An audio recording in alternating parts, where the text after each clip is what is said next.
So you got a hula hoop that looks like this, and you don't know how it got this way. Or better yet, you know exactly how it got this way.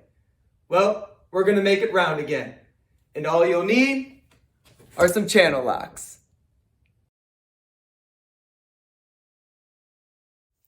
Locate the dented area on the hula hoop and place your channel lock around that area.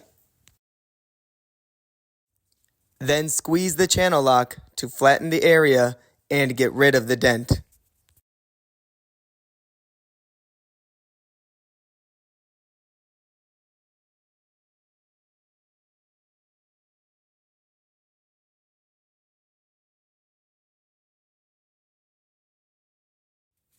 Release and pinch around the area to make sure it is as round as possible again. Congrats! Your hula hoop is good to go.